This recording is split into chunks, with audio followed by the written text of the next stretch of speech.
The Family Man season 3 Amazon ప్రైమ్లో stream అవుతుంది. Total 7 episodes. ఒక్కో ఎపిసోడ్ ఒక 50 to 55 మినిట్స్ ఉంటాయి. ఆల్మోస్ట్ 7 అవర్స్ టైం స్పెండ్ చేయాలి. ఈ సిరీస్ చూడడం వర్తా కాదా అంటే ఒకే పాటలో తీసుంటే వర్త వాచింగ్ అయ్యేది, కానీ ఈ సీజన్ని నెక్స్ట్ సీజన్ కోసం సాగదీయడం వల్ల జస్ట్ ఒకే దగ్గర ఆగిపోయింది. Hello, welcome to my channel nomadic cinema. ఇందులో కథ ఏంటంటే, నాగాలాండ్ నుంచి వస్తున్న NIA chief Kulkarni and Srikanth Tiwari వీళ్ళిద్దరి మీద డ్రగ్ డీలర్ రుక్మా అటాక్ చేస్తాడు. ఈ దాడిలో కులకర్ణి చనిపోతాడు అండ్ శ్రీకాంత్ తివారీ బయటపడతాడు. కానీ దీని వెనక ఉన్నది శ్రీకాంత్ తివారీ అనుకొని తనని అరెస్ట్ చేయాలని ట్రై చేస్తారు. కులకర్ణి చావుకి కారణమైన రుక్మాని పట్టుకోవాలని ట్రై చేస్తుంటాడు శ్రీకాంత్ తివారీ.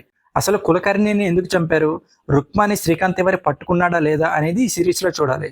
ఇలాంటి స్టోరీస్ మనం చాలా స్పై సిరీస్లు అండ్ మూవీస్లో చూసాము. సేమ్ అలానే తీసుంటే నిజంగా చాలా మంచి సిరీస్ అయ్యేది.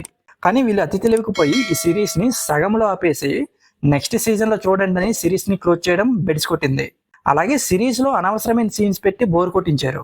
అలా కాకుండా ఒక 10 ఎపిసోడ్స్ పెట్టి ఈ సిరీస్ ని క్లోజ్ చేస్తుంటే ప్రీవియస్ సిరీస్ లో ఉన్న మ్యాజిక్ మళ్ళీ రిపీట్ అయ్యేది. అలా అని ఈ సిరీస్ మరీ చెత్తగా ఉందని చెప్పను, కానీ చాలా వరకు బోర్ కొట్టింది. వీళ్ళు ఒక టెంప్లెట్ ఫాలో అయ్యారు. ఏంటంటే ఎపిసోడ్ స్టార్ట్ అవ్వడం ఒక 5 మినిట్స్ చాలా బాగా చూపిస్తారు. అలాగే ఎపిసోడ్ లాస్ట్ 5 మినిట్స్ కూడా చాలా బాగా చూపిస్తారు. కానీ మధ్యలో వచ్చే సీన్స్ అన్ని కూడా బోర్ కొట్టించేశారు. ఈ సిరీస్ లో సినిమాటోగ్రఫీ చాలా బాగా అనిపించింది. అంటే మెయిన్ గా ఈశాన్య రాష్ట్రాలని చాలా బాగా చూపించారు. ఇంకా శ్రీకాంత్ తివారీగా మనోజ్ బాజ్పేయి ఎప్పట్లోనే చాలా బాగా చేశారు. అలాగే మిగిలిన వాళ్ళంతా వాళ్ళకి ఇచ్చిన రోల్స్ లో బాగానే చేశారు.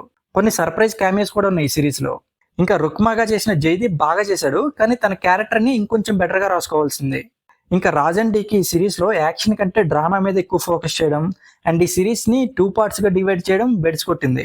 అలా కాకుండా ఈ సిరీస్ ని ఒకే పార్ట్ లాగా తీసుంటే చాలా ఎంగేజింగ్ గా ఉండేది.